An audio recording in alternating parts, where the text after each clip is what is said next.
ಶಿಕ್ಷಕರ ಕ್ಷೇತ್ರ ರಾಜಕೀಯ ಮುಕ್ತವಾಗಬೇಕು. ಆಗ ಮಾತ್ರ ಶಿಕ್ಷಕರ ನ್ಯಾಯಯುತ ಬೇಡಿಕೆಗೆ ಸ್ಪಂದನೆ ಸಿಗಲು ಸಾಧ್ಯ ಎಂದು ನೈಋತ್ಯ ಶಿಕ್ಷಕರ ಕ್ಷೇತ್ರದಿಂದ ಪಕ್ಷೇತರರಾಗಿ ಸ್ಪರ್ಧಿಸುತ್ತಿರುವ ರಮೇಶ್ ಶಂಕರ್ ಘಟ್ಟ ಅಭಿಪ್ರಾಯಿಸಿದ್ದಾರೆ.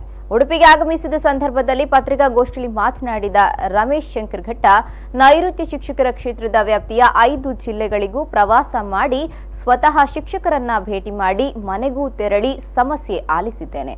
ಯಾವುದೇ ರಾಜಕೀಯ ಮುಖಂಡರು ಶಿಕ್ಷಕರ ಸಮಸ್ಯೆ ಆಲಿಸುವ ಬದಲಾಗಿ ತಮ್ಮ ಪಕ್ಷದ ಸಿದ್ಧಾಂತವನ್ನ ಮಾತ್ರ ಪ್ರಚಾರ ಮಾಡಿ ಶಿಕ್ಷಕರಿಗೆ ಅನ್ಯಾಯ ಮಾಡುತ್ತಿದ್ದಾರೆ. ಆದ್ದರಿಂದ ರಾಜಕೀಯವಾಗಿ ಶಿಕ್ಷಕ ಕ್ಷೇತ್ರ ಮುಕ್ತವಾಗಬೇಕು ಎನ್ನುವ ಕಾರಣಕ್ಕೆ ಚುನಾವಣೆಯಲ್ಲಿ ಸ್ಪರ್ಧೆ ಮಾಡುತ್ತಿದ್ದೇನೆ ಎಂದು ಹೇಳಿದರು.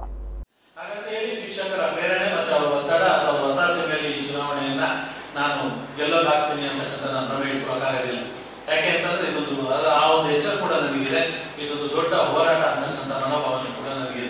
ಯಾಕೆಂತಂದ್ರೆ ತಮಗೆ ಗೊತ್ತಿರುವಾಗ 5 ಜಿಲ್ಲೆಗಳು ಬರುತ್ತೆ, ದಾವಣಗೆರೆ 2 ತಾಲೂಕುಗಳು ಕೂಡ ಇದಕ್ಕೆ ಒಳ ಬರುತ್ತದೆ. ಬಹಳ ದೊಡ್ಡ ಕಾನ್ಸ್ಟಿಟ್ಯೂನ್ಸಿ.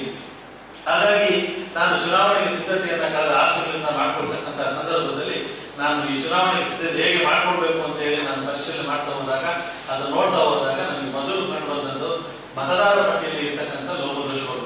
ನಿಮಗೆ ಗೊತ್ತಿದೆ, ಈ ಚುನಾವಣೆ ಕಳೆದ 8 ಚುನಾವಣೆಗಳು ನಡೀತಾ ಬಂದಿದೆ.